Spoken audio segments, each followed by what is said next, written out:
गुरुर्ब्रह्मा गुरुर्विष्णु गुरुर्देवो महेश्वरः गुरुर्साक्षात् परं ब्रह्म तस्मै श्रीगुरवे नमः. ఆధ్యాత్మిక గురుదేవులు బ్రహ్మశ్రీ చైగంటి కోటేశ్వరరావు గారి పాదపద్మాలకు సభక్తిపూర్వకమైనటువంటి నమస్కారాలు.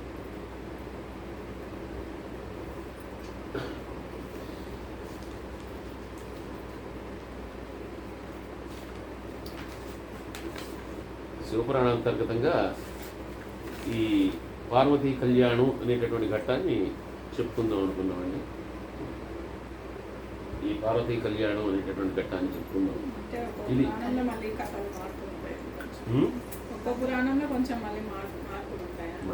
మారుతుంటాయంటే దాన్ని అంటే ఒక చోట ఒక పురాణంలో దాని గురించి కొంచెమే చెప్పచ్చు, కొన్నిట్లో విస్తారంగా చెప్తారు.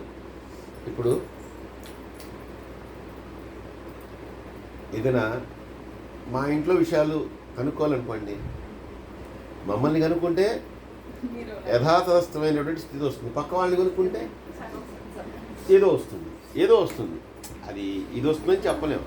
వాళ్ళు ఏదైనా చెప్పచ్చు, అండ్ ఇరాలు కొట్టుకుంటూనే ఉంటారండి అని చెప్పచ్చు, ఏదైనా చెప్పచ్చు.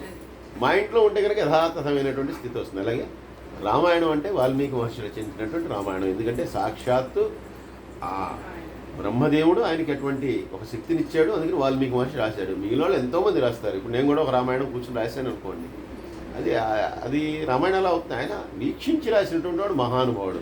నేను వాల్మీకిని చూసి కాపీ కొట్టి రాసినటువంటి వాడిని. అది ఎలా యథాతథం అవుతుంది? ఆయన చూశాడు, ఆయన వీక్షించాడు చక్కగా. అలాగే సంజయుడు మొత్తం చూశాడు, అక్కడ యుద్ధం జరుగుతుంది చూశాడు. భగవద్గీత అంతా కూడా చక్కగా లైవ్ టెలికాస్ట్లో ధృతరాష్ట్రుడికి చెప్పాడు. అది ఆయన చెప్పింది యథార్థమా లేకపోతే ఎవడో చెప్పింది ఎలా యథార్థం? అలాగే శివపురాణం అంటే కేవలం ఇదంతా కూడా శివుడిని గురించి రాసినటువంటి పురాణం. పార్వతీదేవి ఆయన యొక్క అర్ధాంగి. కాబట్టి ఈ విషయాన్ని ఇంతకంటే మనకి కరెక్ట్గా ఇంతకంటే చెప్పగలిగే పురాణం ఇంకేమి దొరకదు. మిగిలిన వాటిలో ఏం చేస్తారంటే ఈ అంశం ఒకవేళ స్పృశించవలసి వస్తే, దీని గురించి చెప్పవలసి వస్తే టూకీగా చెప్పేసి వదిలేస్తారు. దానిలో పూర్తి వివరాలు. దీనిలో ఏంటంటే మొత్తం విస్తారంగా దీని గురించి చెప్తారు. ఇది ఎలా వచ్చింది అంటే ప్రతి గాథ, ప్రతి విషయం రావడానికి ఏదో ఒకటి ఎవరో ఒకళ్ళు అడగాలి, వాళ్ళు చెప్పాలి. ఇలా ఇది ఎప్పుడు వచ్చింది, ఎలా వచ్చింది అంటే నారద మహర్షి బ్రహ్మగారిని అడుగుతున్నట్ట. నారద మహర్షికి బ్రహ్మగారు తండ్రి, అంటే ఆయన చేత సృజింపబడినటువంటి వాడు నారద మహర్షి. ఆయన బ్రహ్మదేవుడిని అడుగుతున్నట్ట. సరే, దక్షయజ్ఞంలో ఆ సతీదేవి ఇలా అగ్నికి ఆహుతి అయిపోయింది. అగ్నికి ఆహుతి అయిపోయిన తర్వాత ఆ జగదంబ మళ్ళీ ఆ గిరిరాజపుత్రి ఎలా అయింది అంటే హిమవంతుడికి ఎలాగ కుమార్తె అయింది. మళ్ళీ ఏ రకంగా ఆ శివుని భర్తగా పొందగలిగింది? ఎందుకంటే ఎప్పుడైతే దక్షయజ్ఞంలో ఇలా జరిగిందో వెంటనే శివుడు ఒక వైరాగ్యంతో యోగిలాగా మారిపోయి ఆయన తపస్సు చేసుకోవడానికి వెళ్ళిపోయాడు. ఆయనే మళ్ళీ పెళ్లి చేసుకుంటాను ఇవన్నీ చెప్పలేదు. కానీ ఇప్పుడు వాళ్ళకి పెళ్ళి అయితే కానీ కథ ముందుకు నడవదు అసలు. ఎందుకంటే మధ్యలో ఒక రాక్షసుడు పుట్టుకొస్తాడు, తారకాసురుడు అని. వాడు మహా భీకరుడు. వాడు ఎవరి చేతిలో కూడా తెచ్చుకోడు. వాడు అలాంటి వరాన్ని కోరుకుని ఉంటాడు వాడు. అందుకని ఇప్పుడు వాడిని చంపడానికైనా ఇప్పుడు శివుడికి పెళ్లి కావాలి. అందువల్ల శివుడి పార్వతి మళ్ళీ ఒకటవ్వాలి. అలాగే అంటే పేరు అక్కడ ప్రకృతి పురుషుడు స్త్రీ శక్తి రెండు కూడా ప్రకృతి పురుషుడు ఒకటవ్వాలి. ఒకటైతేనే ఆ చైతన్యం అనేది వస్తుంది, అది లేకపోతే చైతన్యం అనేది రాదు. అందుకని ఇప్పుడు అలా శివుడు అలా ఉండకూడదు, పార్వతి ఇలా ఉండకూడదు, ఈ రెండు కలవాలి. కాబట్టి అసలు ఈ పార్వతీదేవి ఎలా వచ్చింది, ఈ విషయం అంతా నాకు చెప్పండి అని చెప్పి నారద మహర్షి బ్రహ్మగారిని అడిగినప్పుడు బ్రహ్మగారు చెప్తున్నట్టు ఈ విషయం అంతా కూడా. ఆయన చెప్తూ మొట్టమొదట అసలు నీకు ఇది నీకు చెప్పాలంటే కనుక నీకు మొదటి నుంచి చెప్పాలి. కాబట్టి మొత్తం కూడా జాగ్రత్తగా వినని చెప్తూ ఏం చెప్తున్నాడంటే మొట్టమొదట ఈయన గురించి చెప్తున్నాడు. ఎవరిని? హిమవత్ పర్వతాన్ని గురించి చెప్తున్నాడు.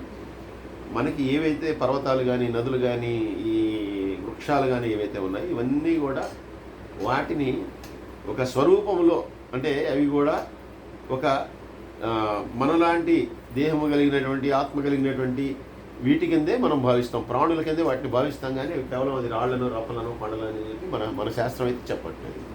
హిమవత్ పర్వతం కూడా ఒక మనిషి, ఆయన పేరు హిమవంతుడు. ఈ హిమవంతుడు చాలా గొప్పవాడు, చాలా పరాక్రమవంతుడు. పర్వతాలన్నిటిలోకి కూడా ఆయన రాజు. ఎందుకంటే హిమవత్ పర్వతం కంటే ఇంకా పెద్దది ఏది కూడా లేదు. అదే అతి పెద్ద పర్వతం.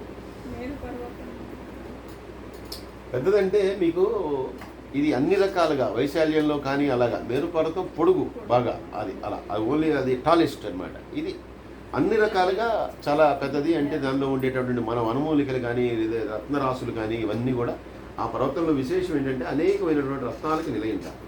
అలాగే ఇది పూర్వ పశ్చిమ సముద్రం లోపల అది ప్రవేశించి కొంతవరకు భూమండలం మీద ఉండి ఒక తాసు ఆకారంలో ఒక పాము ఆకారంలో నిలబడి ఉంది.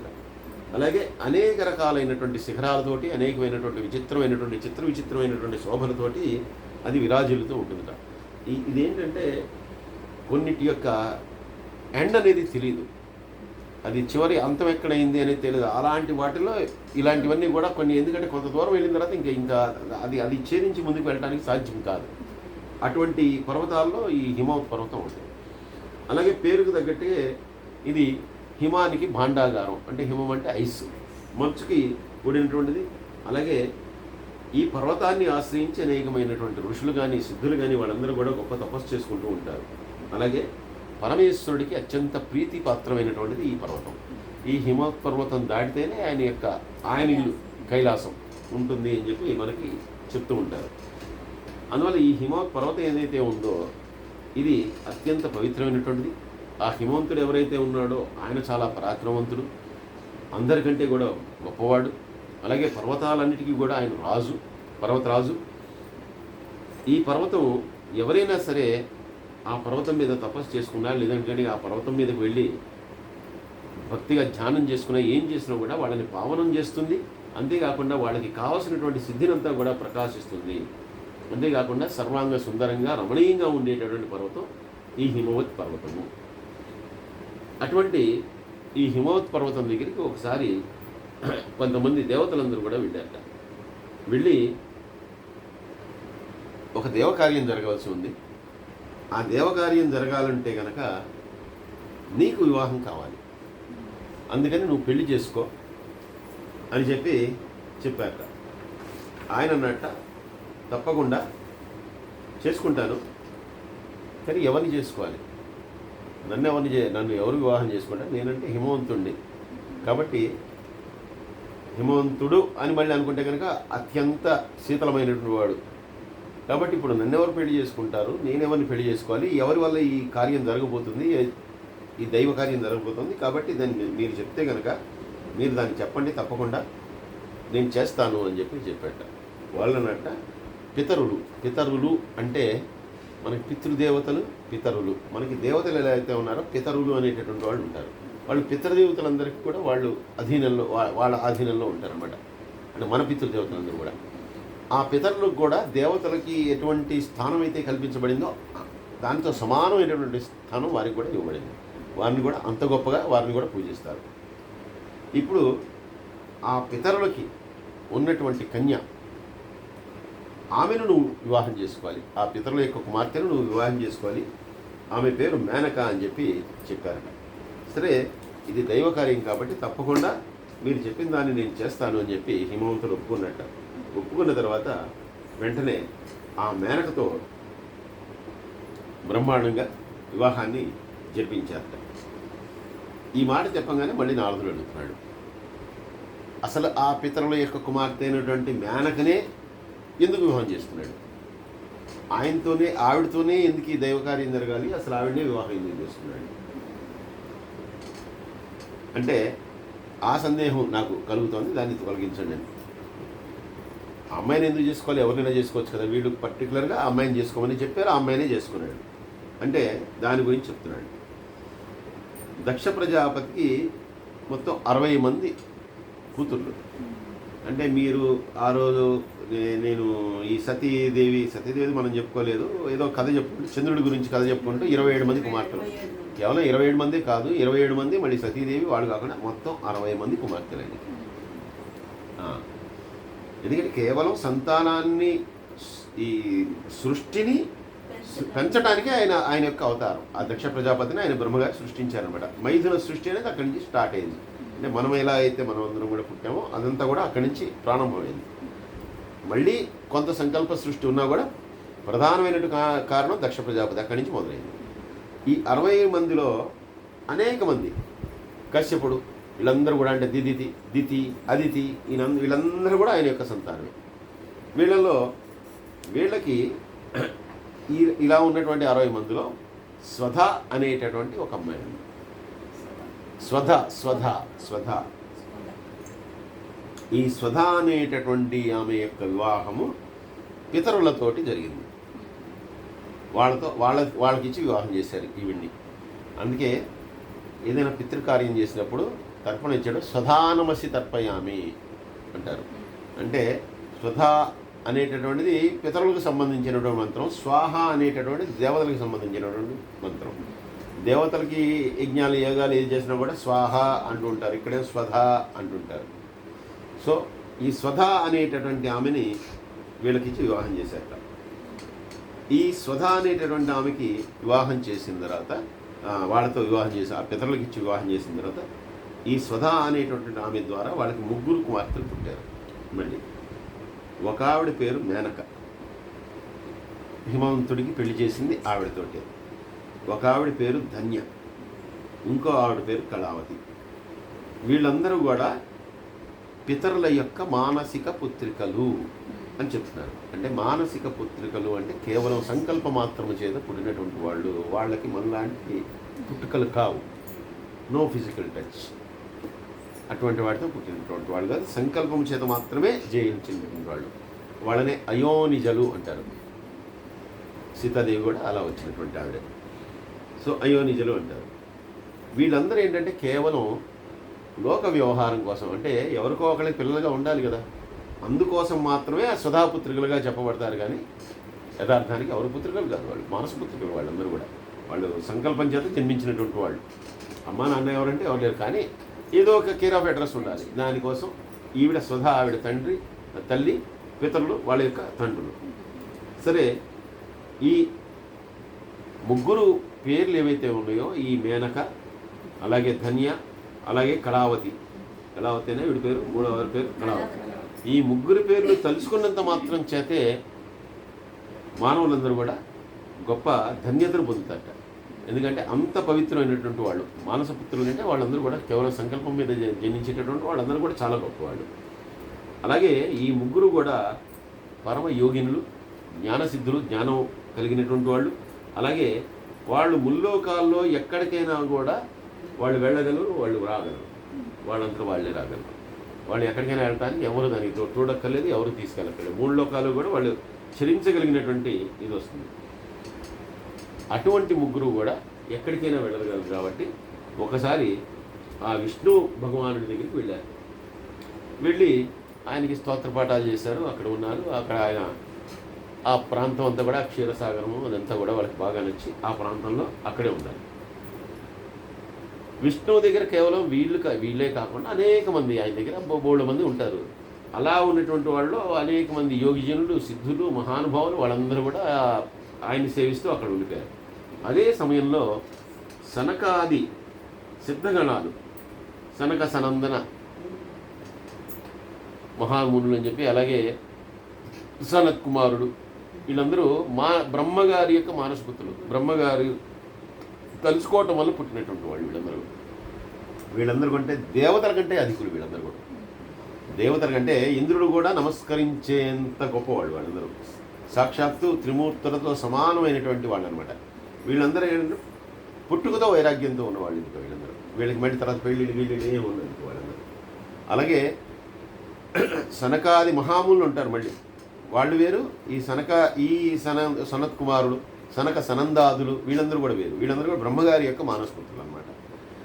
వీళ్ళందరూ కూడా అక్కడే ఉన్నారు. ఇలా వీరందరూ కూడా అక్కడ ఉన్న తర్వాత శ్రీహరి ఈ సనత్ కుమారుడు, సనక సనందనాథులందరినీ కూడా మీరు ఇక్కడే ఉండండి కొన్నాళ్ళ పాటు అని చెప్పి అన్నట్టు. సరే, వాళ్ళు అలాగే ఉంటామని చెప్పి వాళ్ళు కూడా అక్కడే ఉన్నారు. వీళ్ళందరూ కూడా రోజు విష్ణువుని సేవించుకుంటూ ఉన్నారు. నేను ఇందాక చెప్పినట్టుగా వీళ్ళు దేవతల చేతే పూజింపబడేటటువంటి వాళ్ళు, గౌరవింపబడేటటువంటి వాళ్ళు.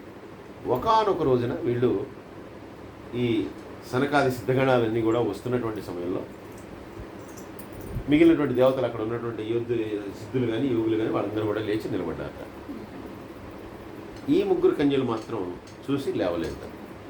వీళ్ళు గొప్పవాళ్లే, కానీ వీళ్ళు లేవలేదు. వీళ్ళు లేకపోయేసరికి వెంటనే వాళ్ళు శపించారు. ఏమని శాపించారంటే, మీ ముగ్గురు కూడా భూలోకంలో జన్మించి భూలోకంలోనే వివాహం చేసుకుందరుగాక అని చెప్పి వాళ్ళ ముగ్గురిని శపించారు. వెంటనే వాళ్ళు, ఏంటి ఇటువంటి శాపం ఇచ్చారు మీరు? మేము కూడా గొప్పవాళ్ళమే, ఏదో చూడక మేము లేవలేదే కానీ అగౌరవపరచాలనో కించపరచాలనో చేసిన పని కాదు.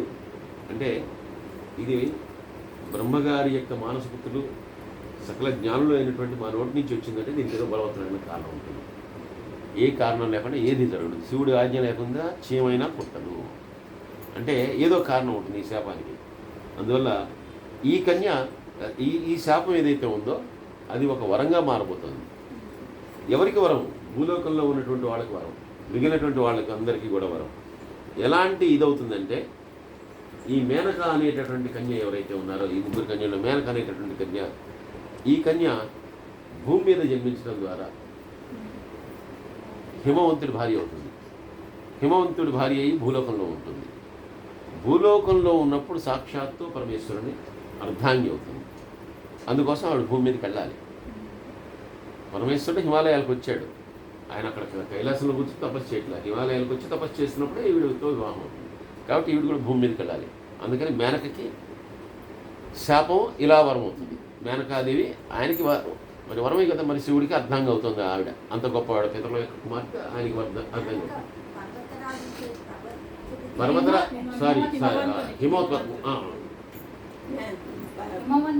మేనక వలన మేనకి హిమవంతుడిని వివాహం చేసుకుంటుంది. వీళ్ళిద్దరికీ కూడా సాక్షాత్తు జగదంబ కుమార్తెగా పుట్టింది. జగదంబ కుమార్తెగా పుట్టేటటువంటి అద్భుతమైనటువంటి ఒక అవకాశం ఈ రకంగా మేనకాదేవికి ఇవ్వబడుతుంది. పొరపాటు చెప్పాను, మేనకాదేవికి ఇవ్వబడుతుంది. అంత అద్భుతం. సాక్షాత్తు జగదంబే ఆవిడ యొక్క కుమార్తెగా ఆవిడ కుమార్తెగా జన్మిస్తుంది. ఇది అందుకంటే గొప్ప అదృష్టం ఉంటుంది. అది మేనకకి కల్పించినటువంటి అదృష్టం. ఇంకా ధన్య అనేటటువంటి రెండవ కన్య ఎవరైతే ఉందో, ఈ ధన్య అనేటటువంటి కన్య జనకుని యొక్క పత్ని అవుతుంది. జనక మహారాజు గారి యొక్క భార్య అవుతుంది. వాళ్ళిద్దరికీ జానకీదేవి, సీతాదేవి మళ్ళీ కుమార్తెగా అవుతుంది. అంటే వాళ్ళ సొంత కుమార్తె కాకపోయినా వాళ్ళ కుమార్తెగానే ఆవిడ, ఎందుకంటే ఆవిడ జనకుని కూతురు కాబట్టి జానకి ఆవిడ. ఆ రకంగా ఆవిడకి అది వరంగా మారిపోతుంది. ఇంకా చివరగా ఉన్నటువంటి కళాపతి అనేటటువంటి ఆవిడ వృషభానుడు అనేటటువంటి వైశ్యుడికి ఆవిడ భార్య అవుతుంది. వాళ్ళిద్దరికీ పుట్టినటువంటి కన్యగా రాధ. ఆవిడ శ్రీకృష్ణుడితోటి గోకులంలో ఉండిపోతుంది, రాధాదేవి. కాబట్టి ఇలాగా ఈ ముగ్గురు కన్యలు, అంటే పితరుల యొక్క ముగ్గురు కన్యలు కూడా శాపానికి గురైనటువంటి వాళ్ళే. ఒకళ్ళు హిమవంతుడిని వివాహం చేసుకుంటారు, ఒకళ్ళేమో జనక మహారాజు గారిని వివాహం చేసుకుంటారు, ధన్య అనేటువంటి కన్య. మూడో ఆమె వృషభానుడు అనేటటువంటి ఆయన్ని వివాహం చేసుకుంటుంది. వాళ్ళ వలన జగదంబ, అలాగే సీతాదేవి, మహాలక్ష్మి రూపంలో ఉన్నటువంటి ఆ సీతాదేవి, అలాగే రాధాదేవి, ఈ ముగ్గురు కూడా వస్తారు.